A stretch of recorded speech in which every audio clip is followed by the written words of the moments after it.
Wildan. Mas Wildan, bagaimana selama ini dididik oleh orang tua? Iya. Nggak cerita asli saja. Itu kan nanti jawaban.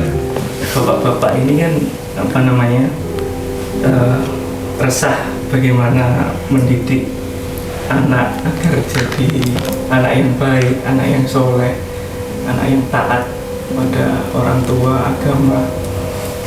Tapi saya di posisi ini kan memposisikan diri sebagai anak. Saya dari kecil ini lahir dari orang tua, kemudian disampaikan aja, Mas. Itu bisa jadi pelajaran bagi penonton kita. Karena banyak di luaran yang seperti Mas Wildan, artinya tidak sempat, orang tuanya ada problem, bisa ada. Tapi kemudian kenapa Mas Wildan dalam tanda petik sekarang relatif berhasil dan tetap bisa birrul walidain, tetap bisa berbakti pada orang tua. Jadi disampaikan saja agar bisa menjadi cermin untuk. Jadi memang kedua orang tua saya sejak kecil itu kan menitipkan saya ke nenek. Saya dirawat sama nenek dari usia 7 bulan. Nah, dari usia 7 bulan itu hingga saya bisa diajak bicara, dikasih tahu, dan alhamdulillahnya nenek saya ini memberitahukan kalau saya ini bukan orang tuamu. Jadi itu pendidikan awal dari yang sekarang saya panggil mama itu. Saya ini bukan orang tuamu, bapak ibumu ada di waktu itu di Sulawesi, kerja di Sulawesi, terus kemudian sampai saya dikasih cerita bahwa mereka sudah pisah itu saat saya masih SMA. Dan memang waktu itu yang namanya anak tahu orang tuanya berpisah, apalagi sejak kecil tidak bertemu, ini kan punya emosi luapan yang luar biasa. Namun saya sangat bersyukur ini saya dirawat, dibesarkan di lingkungan keluarga yang selalu mengingatkan saya bahwa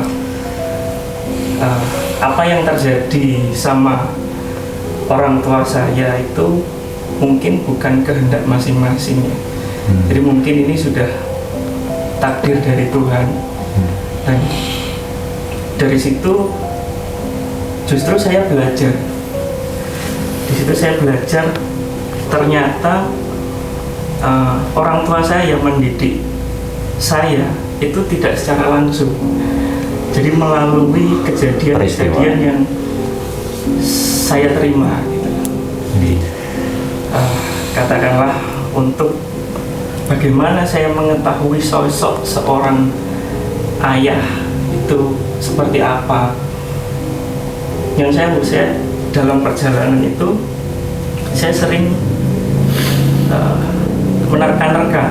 Jadi kasih sayang ayah saya itu terhadap saya seperti ini. Jadi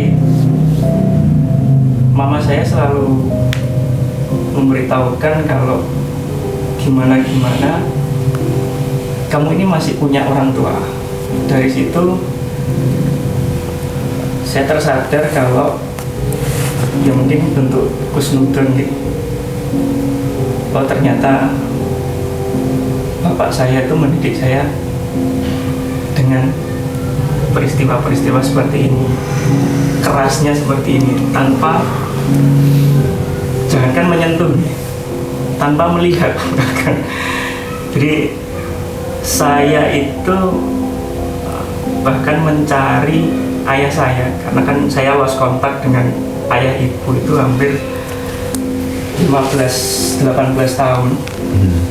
Jadi saya mencari ayah saya dan ternyata masih di Surabaya waktu itu. Kemudian ternyata ayah saya sudah punya keluarga lagi, dan ketika saya mencari ayah saya itu pun di mertuanya itu saya tidak apa ya, cara Jawa ini nggak tatak langsung ngomong saya anaknya gitu. Karena khawatir juga merusak rumah tangga yang sudah dibangun sama ayah saya. Jadi waktu itu saya ngomong, saya teman kerja, sempat nggak dikasih kontak telepon juga. Terus kemudian akhirnya dikasih kontak telepon, saya dihubungi, saya temui bapak saya waktu itu, dan ternyata memang beliau sudah punya kehidupan yang boleh dibilang sudah bahagia sekarang. Dan ketika saya terlalu masuk juga, nanti saya malah merusak kebahagiaan yang sudah bapak bina itu. Dan itu dari sisi bapak. Dari sisi ibu pun juga, kasih sayang seorang ibu itu kan lebih apa ya, lebih bisa terasa ketika lebih dekat dengan ibu katanya. Apalagi selama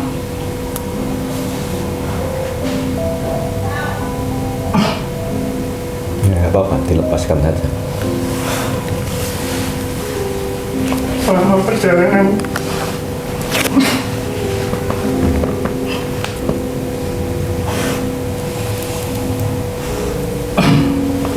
di sekolah itu kan banyak teman-teman yang Diantar oleh ibu.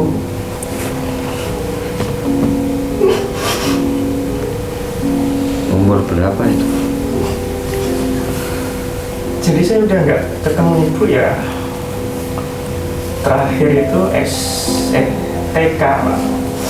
Sebelum TK malah, karena kan terakhir bapak ibu datang ke Tuban itu kan pas ulang tahun saya ke-5.